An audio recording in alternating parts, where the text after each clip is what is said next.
말씀 위해서 기도하겠습니다. 하나님 아버지, 이 시간 우리가 함께 하나님 말씀을 눈으로 보며 입으로 고백하며 귀로 들었습니다. 주님께서 제자들에게 그리고 우리에게 주시는 말씀입니다. 성령 하나님께서 이 시간 우리에게 지혜의 빛을 비추시어 그 말씀의 의미를 깨닫게 하시고 또 우리 삶 속에서 순종으로 이어져 가게 하시기를 소원합니다. 예수 그리스도의 이름으로 기도하옵나이다. 아멘. 오늘 우리는 예수님께서 주셨던 비유 중에 한 과부에 대한 비유를 함께 보며 읽었습니다. 이것 또한 유명한 비유이지요. 이 비유를 여러분 듣고 여러분이 해석하실 때에 어떤 메시지로, 어떤 강조점으로 들으시고 또 묵상하고 계십니까? 물론 기도에 대해서 그동안 한빛교회가 또 다각도로 또 건전한 신앙의 교육을 받으신 걸로 알고 있습니다. 근데 우리가 대체적으로 이 비유를 해석할 때에 기도라고 하는 단어에 많은 무게를 두면서 읽게 되죠. 자연스럽게. 세팅 자체가 좀 그래요. 예수님께서 비유를 시작하시면서도 항상 기도하고 낙심하지 말아야 될 것을 비유로 가르치셨다라고 하면서 비유라는 단어가 기도라는 단어가 먼저 나오고요. 정말 억울할 상황 가운데 있는 한 과부가 재판장을 향하여서 계속 밤낮으로 간청한다고 하는, 이거는 말한다는 뜻이잖아요. 이게 기도의 모습과 많이 흡사하고요. 그리고 또 예수님도 마지막에 해석과 결론에서 밤낮 울부짖는 그 자녀들의 그 간절함을 너희 하늘 아버지께서 속히 응답해 주시지 않겠느냐 라고 하시기 때문에 전반적으로 또 하나가 또 있어요. 우리 한국에서 신앙생활 하신 분들은 이 기도에 대한 강조점이 신앙생활에서 꽤 무게가 있기 때문에 또 자연스럽게 이 본문을 기도를 열심히 하자, 기도하면 하나님께서 들어주시리라. 물론 맞죠. 기도하면 하나님 들으시죠. 근데 이제 우리는 거기서 한 걸음 더 나아가죠. 밤낮 울부짖어 기도하자. 하나님이 들어주실 것이다. 조금 더 이제 힘을 주면 하나님께서 들으실 때까지 기도해야 된다.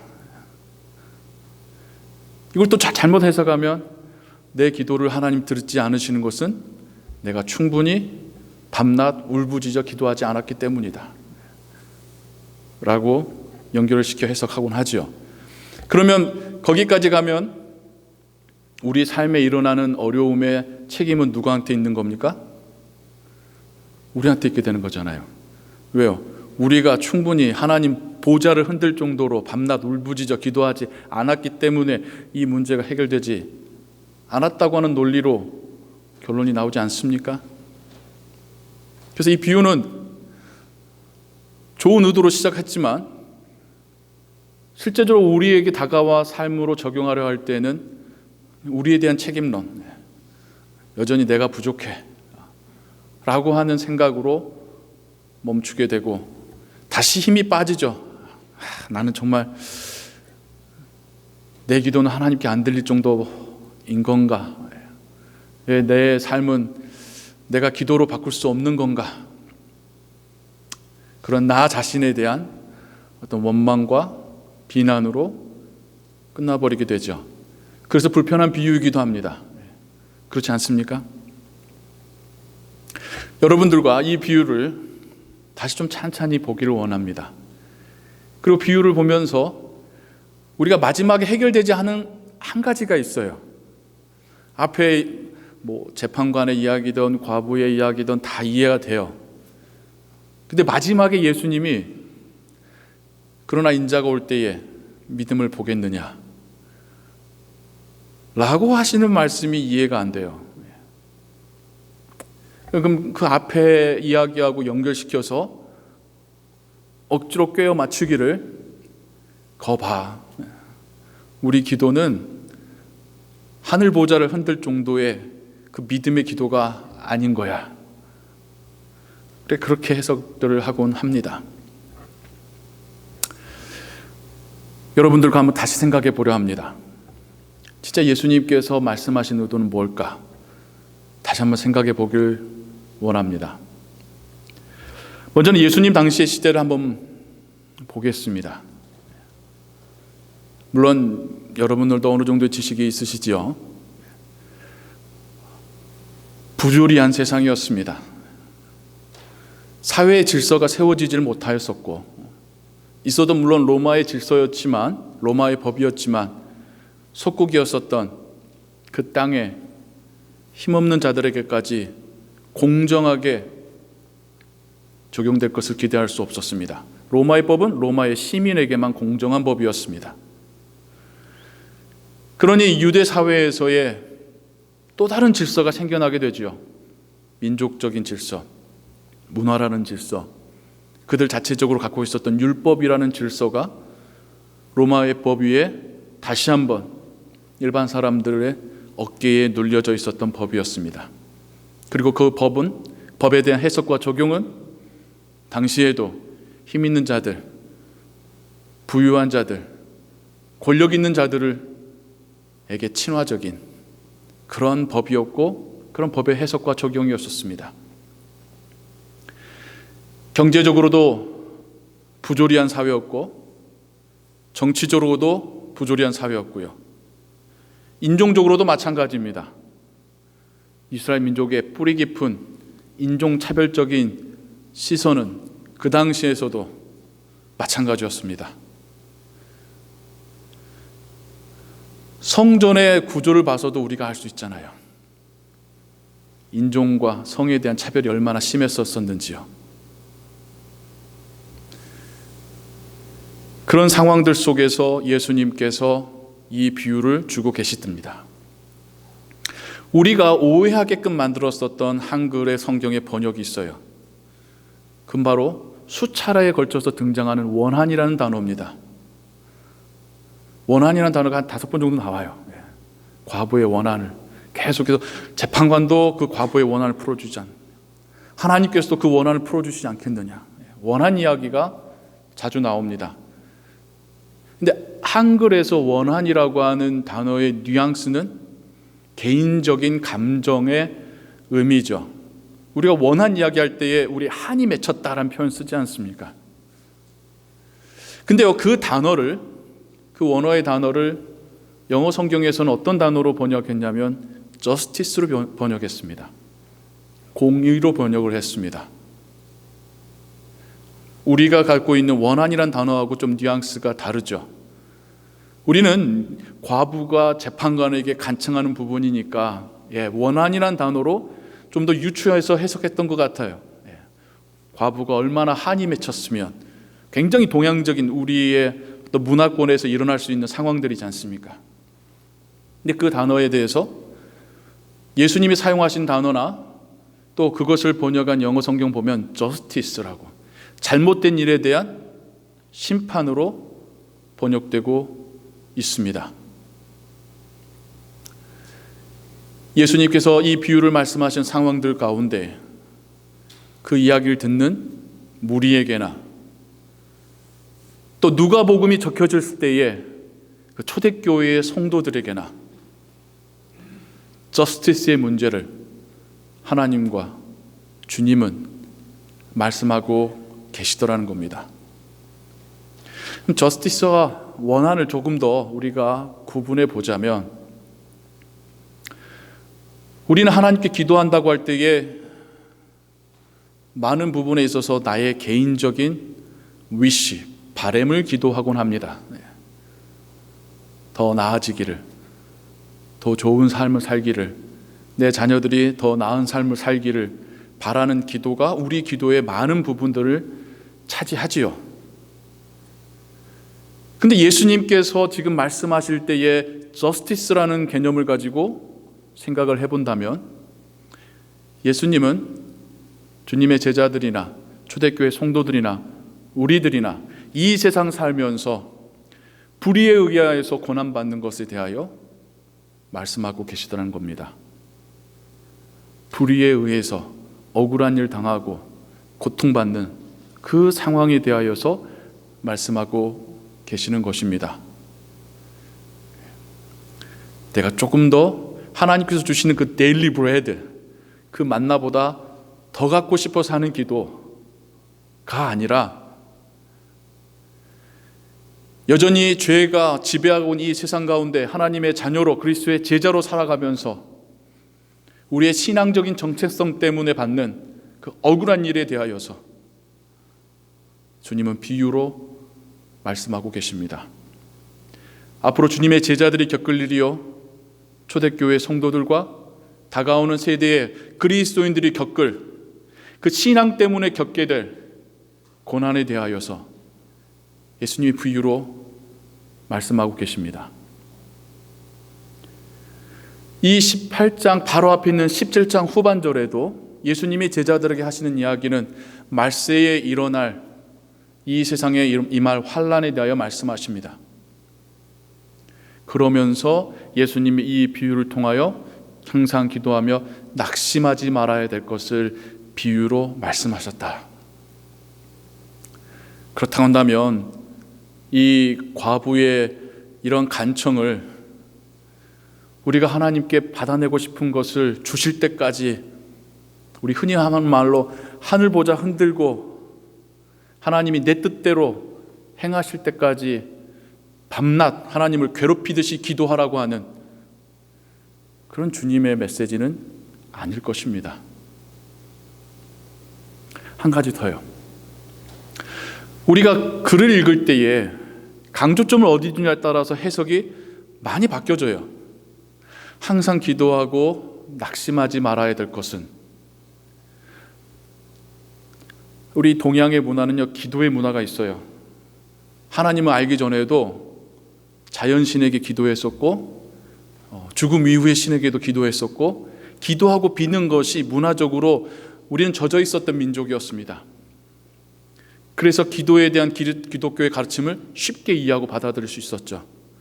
이 비유를 해석할 때도 기도에다가 딱 우리는 아예 핀을 꽂아놓고 모든 것을 여기에 맞춰서 그동안 해석해왔던 거죠. 다시 한번 들어보세요. 항상 기도하며 낙심하지 말아야 될 것을. 기도의 강조점을 두면요, 낙심하지 않은 채 계속 기도하는 것으로 해석될 수 있습니다. 근데 낙심하지 말라고 해 우리가 핀을 꽂고 한번 해석을 해볼까요? 항상 기도하며 낙심하지 말아야 될 것을 비유로 가르쳐 말씀하시기를. 그렇다고 한다면 낙심하지 않는 많은 표현들 중에 한 가지 예로 기도를 말씀하신 거라고 해석할 수 있지도 않습니까? 예수님께서 이 비유를 통하여 제자들에게 기도하라는 것을 강조하셨을 것인지, 아니면 낙심하지 말 것을, 불의의 세상 가운데서 인저스티스가 가득한 이 세상 가운데서 낙심하지 말아야 될 것을 강조하신 말씀이실 건지요. 저는 후자 같아요.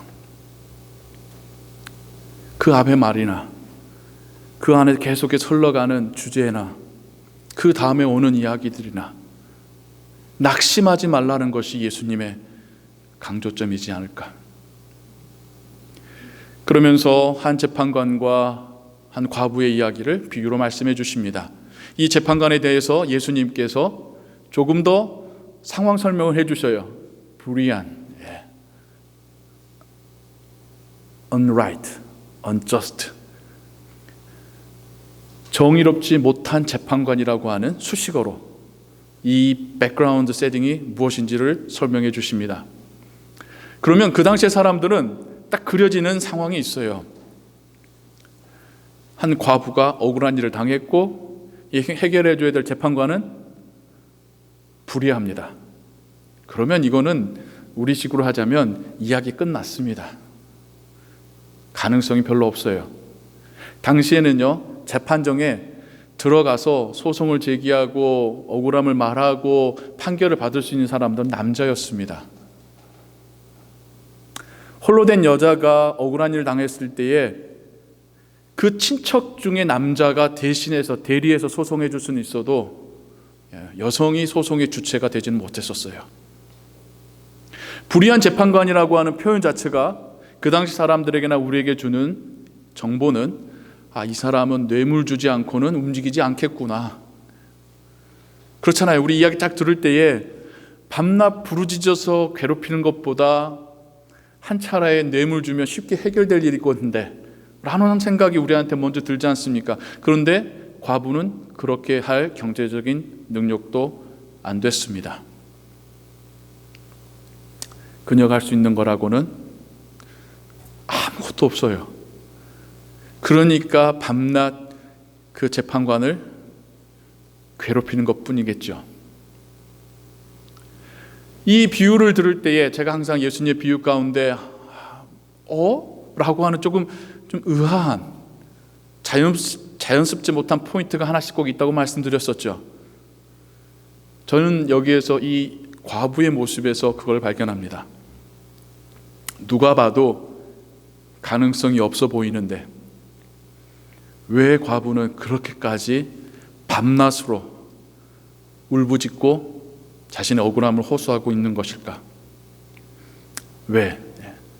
물론 한이 맺히면 그럴 수도 있겠지만 과부도 알고 있었을 거예요.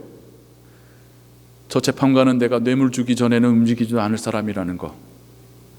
당시 자신의 사회적인 지위와 힘으로는 자신의 억울함을 풀 길이 없다는 것을 알았을 것입니다. 그런데도 왜 포기하지 않았던 걸까요?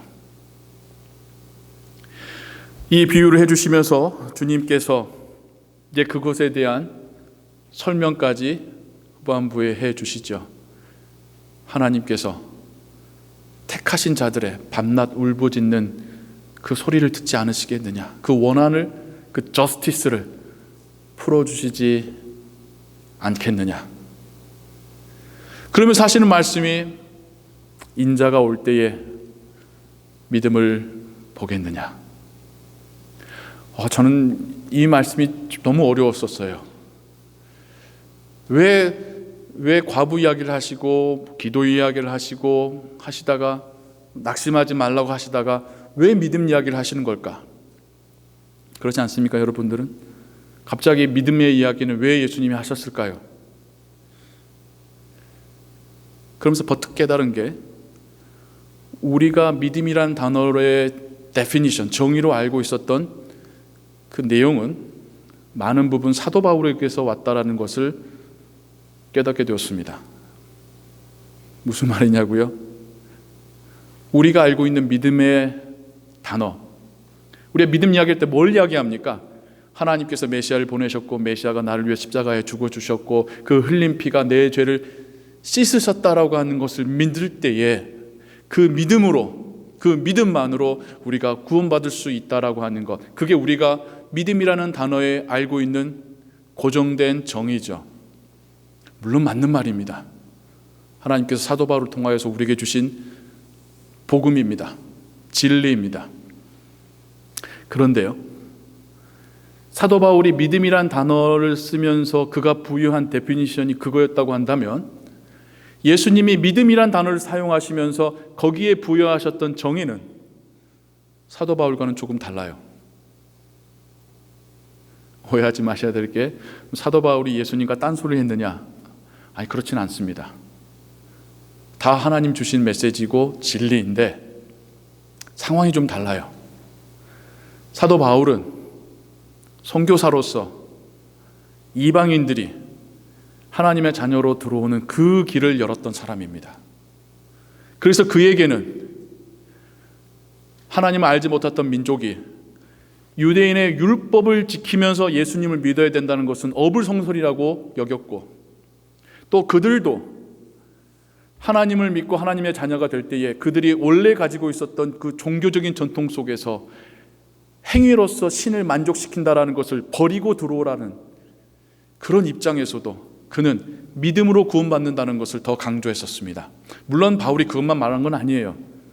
우리의 구원을 이루어가라고 하는 건설적인 의미의 믿음과 구원도 이야기는 했었습니다. 하지만 많은 부분이, 그리고 우리가 해석할 때 많은 이야기들이 이렇듯 죄의 문화 속에서 살던 이들이 유대의 율법의 관점이 아닌 예수 그리스도에 대한 온전한 순수한 믿음만으로 구원받을 수 있다는 것을 강조한 것이 사도 바울의 믿음의 사용이라면, 예수님이 믿음이라는 단어를 말씀하실 때 예수님의 사역의 환경은 사도 바울과는 좀 다르죠.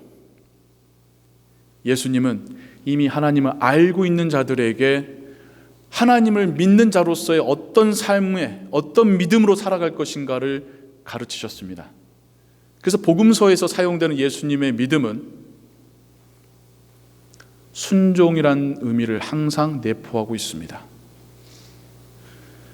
이런 상황도 있었죠. 백부장이, 자신의 하인이 중한 병이 걸렸습니다.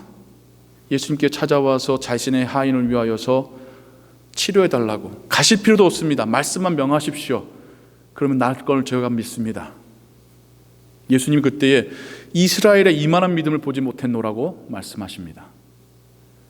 거기에는 예수님이 메시아이시고 십자가에서 죽으시고 그 피가 나의 죄를 씻었다라고 하는 내용은 아직 들어있지 않지 않습니까? 중풍병자의 친구들이라는 우리의 표현이죠. 네 사람이 중풍병자를 들것에 싣고 예수님께 가려다가 많은 사람에 막히니 집 위로 올라가서 뜯어내서 그 들것을 예수님께로 내리죠. 이때 예수님께서 그들의 믿음을 보시고, 중풍병자의 믿음도 아니고요, 그들의 믿음을 보시고 소자야 안심하라 네 병이 나았느니라. 여기에서 믿음은 어떤 믿음입니까? 여기에서 믿음이 메시아와 십자가의 구속 사역과 부활과 하나님 나라에 대한 믿음입니까?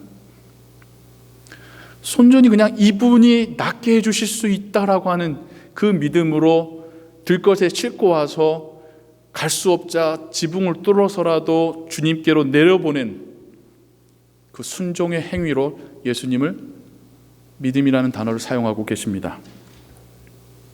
겨자씨만한 믿음만 있어도 이 산을 들어 저 바다에 빠뜨려 할 때도 되리라. 거기서야 말하는 믿음도 단지 의식적인, 지성적인, 머리로 이해하는, 그냥 가슴으로만 확신하는 그런 믿음은 아니죠. 겨자씨만한 순종이란 단어로 해석해도 될 정도로 예수님이 말씀하신 믿음의 단어에는 믿기 때문에, 확신하기 때문에 행하는 순종이 포함되어 있습니다. 예수님께서 그렇게 말씀하시죠. 그 열매로 그 나무를 알리라.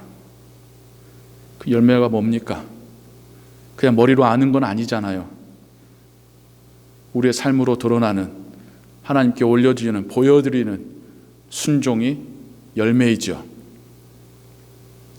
그렇다고 한다면 이 비유를 다 마치신 이후에 예수님께서 인자가 올 때에 믿음을 보겠느냐라고 물으시면 그 믿음은 어떤 믿음이겠습니까?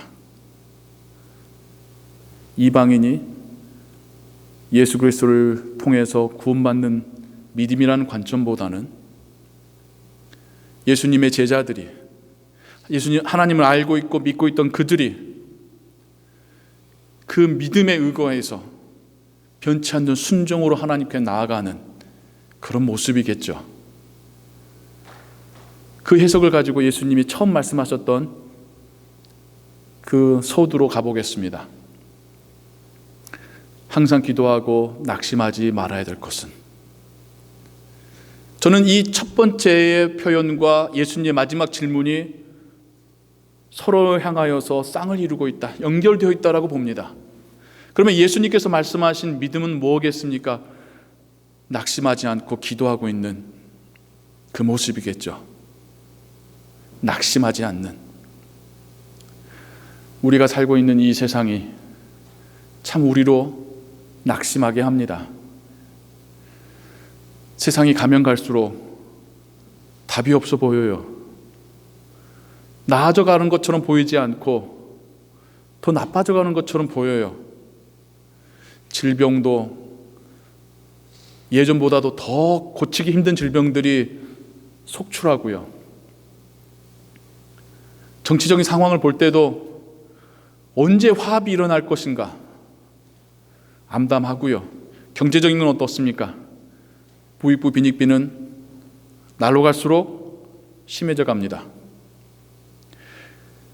그건 차지하더라도, 이 세상이 그 모양으로 가는 걸 우리가 어쩔 수 없다 할지라도 하나님의 자녀로 살아가는 우리들이 하나님의 자녀로 산다는 것에 대하여서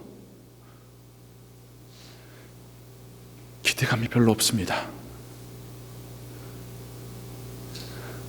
우리가 이미 마음으로 낙심해 있습니다. 여러분, 그리스도인으로서 우리에게 소망과 비전이 뭐가 있습니까? 모든 분들을 비난하는 게 결코 아닙니다. 그때 이 말씀을 묵상하며 제 자신을 돌아보니까 저도 이미 마음으로 많은 부분이 낙심되어 있더라고요. 하나님께서 일하실 것에 대한, 하나님께서 정의를 회복하실 것에 대한, 하나님께서 하나님의 나라를 이 땅 가운데 보여주실 것에 대한 많은 부분이 믿는다고 말하지만 언제 되겠어? 우리가 뭐 한다고 바뀌겠어? 우리한테 무슨 힘이 있다고? 우리도 바쁘게 힘들게 살고 있는데 우리가 할 수 있는 게 뭐가 있겠어? 이민생활 하시는 또 한인분들이 여기서 살아남기 위해서 가진 고생하셨고, 또 그 중에서는 성공하신 분들이 있어요. 자녀를 좋은 대학에 보내시거나 아니면 본인의 사업이 다른 사람들 부러울 정도의 성공을 이루신 분들도 있죠. 그럼 그게 또 한인 이민자들에게는 선망의 대상이 돼서 나는 언제 한번 저렇게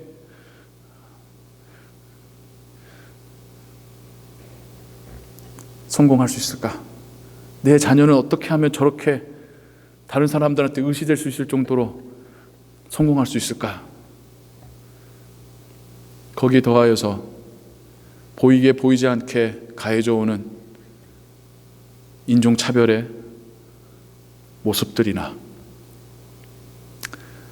예전보다는 훨씬 더 하나님의 은혜와 그 주님께 매어달리는 그런 모습들이 옅어져 가는 이 시대를 보면서 우리도 주님 말씀하시는, 그러지 말라고 하시는 낙심의 마음을 갖고 있지는 않습니까?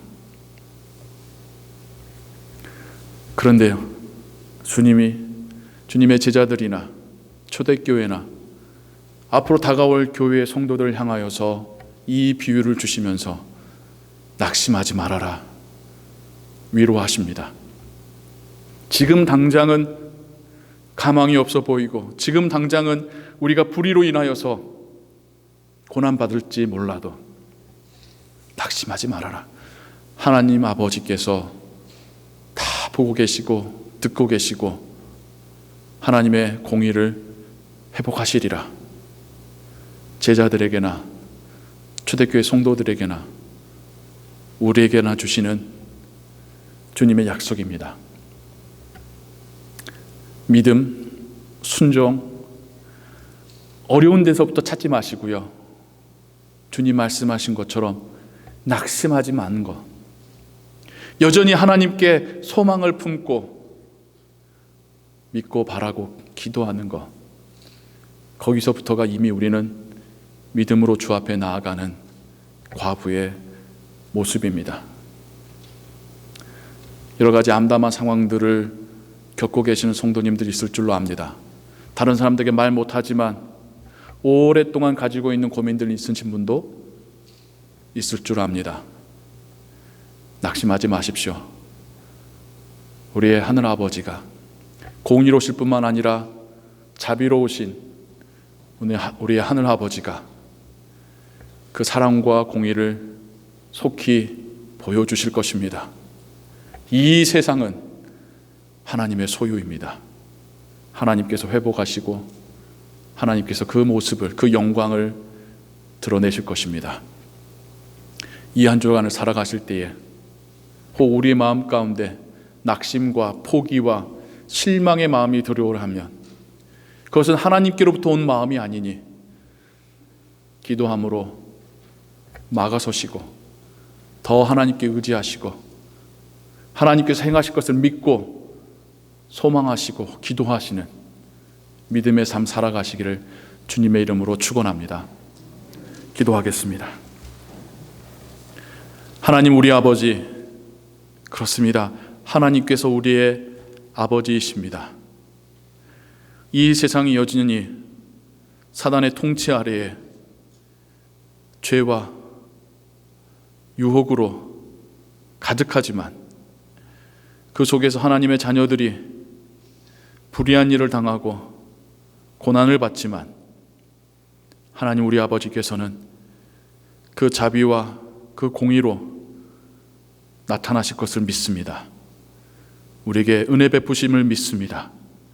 우리에게 바라는 단 한 가지, 낙심하지 말고 기도하며 주께 나아오라는, 하나님 의지하라고 하는 그 메시지 듣습니다. 주의 자녀들인 우리들이 또 하나님께서 보내시는 그 일터로 나아갈 때에 이 믿음 가지고 나아가게 하시고, 우리가 어느 곳에 있던 우리가 낙심하지 않고 소망하며 믿으며 기도할 때에 우리가 그곳에서 빛과 소금 될 줄을 믿습니다. 우리와 동행하여 주옵소서. 예수 그리스도의 이름으로 기도하옵나이다. 아멘.